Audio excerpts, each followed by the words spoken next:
Vâng, xin kính chào quý vị và các bạn. Rất vui vì lại được gặp quý vị và các bạn trong video ngày hôm nay. Thì video ngày hôm nay thì tôi có view một chiếc đầu bằng cổ ngày xưa. Hôm qua mới mua được ở hàng Đồng Nát về. Thì mua về để tháo cho anh em xem thôi. Cũng là hôm trước thì cũng có một vị khán giả thì muốn tôi kích chạy chiếc đầu tư này. Thì mua về để tìm cách để kích cho nó chạy. Đây là chiếc đầu băng cổ ngày xưa nha các bạn. Cái này băng vẫn đang còn chưa nhả ra. Cái này chắc đang chạy rồi, ngắt điện luôn. Đấy. Thì đầu tiên thì tôi sẽ quay sơ sơ cho các bạn xem này. Rồi bây giờ thì tôi sẽ cấp điện thử. Chiếc đầu này chạy điện 110 nha các bạn. Điện 110.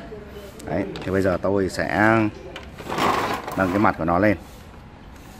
Tôi sẽ cắm điện thử.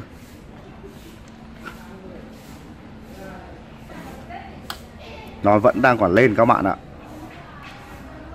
Vâng, nó lên nhưng mà cơ không chạy thôi. Đây này, tôi sẽ quay gần lại một chút nha. Đấy. Đây này. Để tôi che này lại. Các bạn nhìn thấy là... Rồi, như vừa rồi thì tôi vừa với cắm điện 110 thì chiếc đầu này vẫn đang còn nguồn điện vào. Mặc dù vậy nhưng mà tôi cũng quyết định là phá nó ra. Đấy. Bây giờ tôi sẽ đi vào chi tiết. Giờ thì tôi sẽ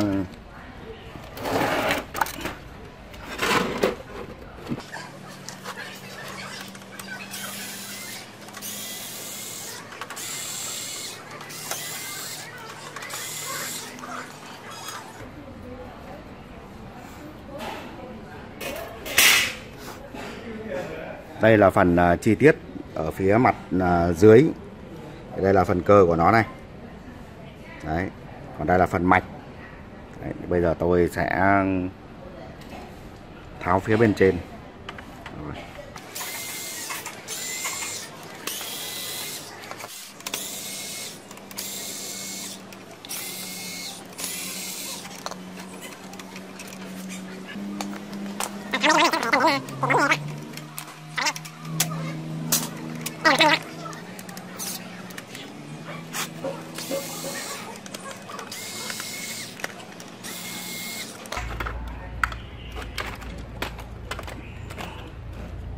Nhiều dây quá.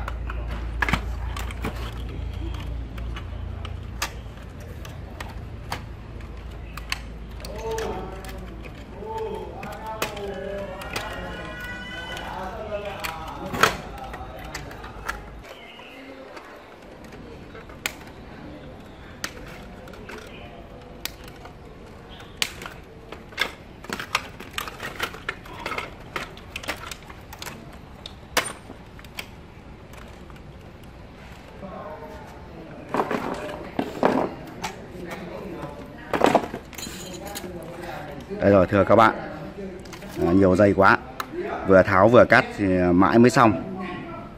Đấy, thì cái đầu này thì các bạn thấy rằng là có 3 phần: phần cơ, phần nguồn và phần mạch. Đấy, thì bây giờ chúng ta xem cái phần mạch này. Đấy, phần mạch của nó rất là nhiều các linh kiện, và những cái linh kiện này rất là chất lượng nha các bạn. Đây này. Đấy.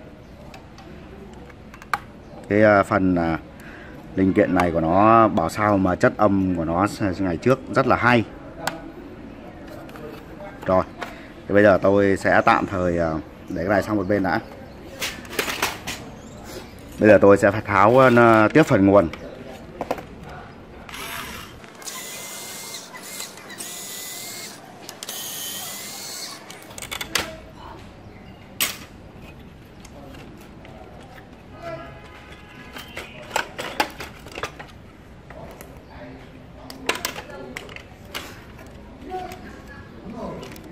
Vâng, đây là phần nguồn của nó thưa quý vị.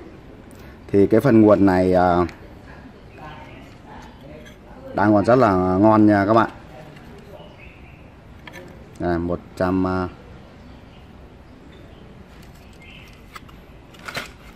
Cái phần biến áp của nó cũng rất là chuẩn. Đấy, linh kiện rất là xịn. Và đặc điểm thì ở đây có hai cái cầu chì này thưa các bạn. Thì hai cái cầu chì này là hai cái cầu chì 100V nha. 100 đến 110V.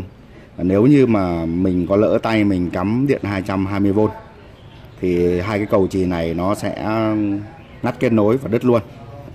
Đấy, mà nếu mà nhà các bạn mà có những cái thiết bị mà chạy 110V của Nhật ấy thì chúng ta có thể lấy hai chiếc cầu chì này đấu vào để làm cái cầu chì ngắt. Nếu mà chúng ta lỡ có cắm vào điện 220V thì nó cũng sẽ ngắt luôn và không bị ảnh hưởng đến thiết bị của mình.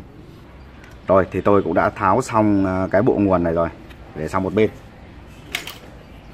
Bây giờ thì tôi sẽ tháo tiếp cái phần cơ này. Đấy, cái phần cơ này thì trước tiên là tôi sẽ lấy cái băng này ra đấy. Vì chắc tôi nghĩ là cái dây Cura cũng đứt rồi, cho nên là tôi sẽ xoay. Tôi cứ xoay như thế này thì cái băng nó sẽ trồi lên thôi.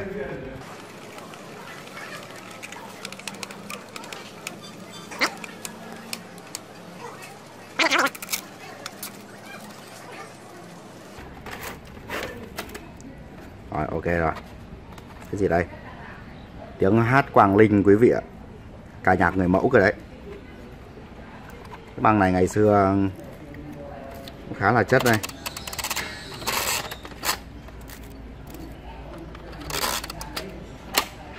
Đây là một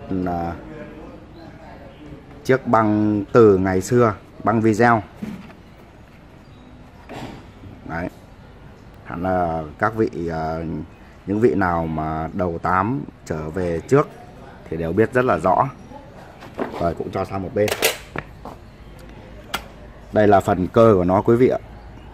Đây, tôi sẽ quay chi tiết hơn. Phần cơ này, đây là phần cụm đầu từ. Cụm motor này lát nó cũng lấy luôn. Đấy, và tôi sẽ lật cái mặt sau của cái phần cơ này.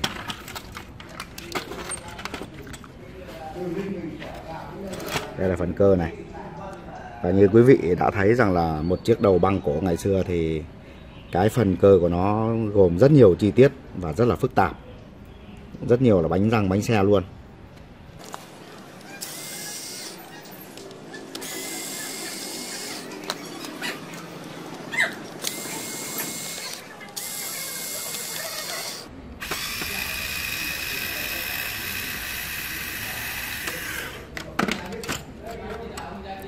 Vâng thưa quý vị, đây là cái phần mà đưa băng ra, đưa băng vào này. Đấy, đây là bộ phận cơ của nó.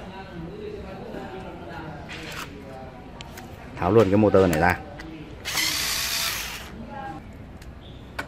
Đây là phần cơ của nó nha quý vị.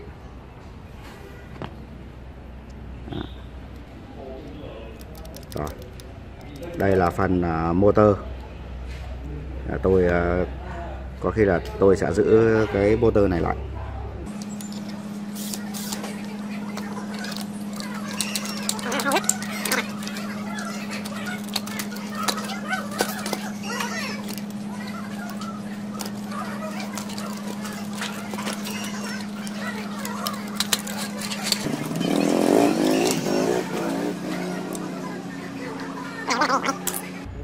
Rồi, đây là cái cụm mà tôi tới đây tôi sẽ kích chạy xem nó chạy như thế nào. Tháo nốt chiếc motor này ra.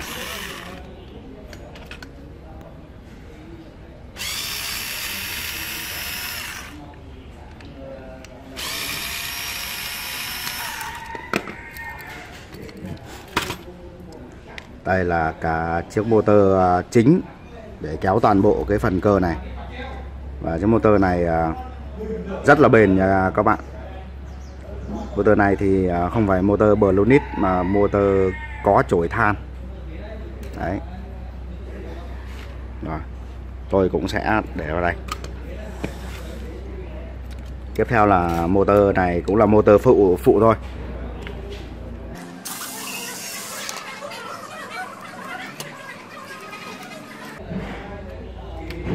Đây là motor phụ của nó này. Motor này thì tôi đoán là cũng sẽ rất là bền đấy.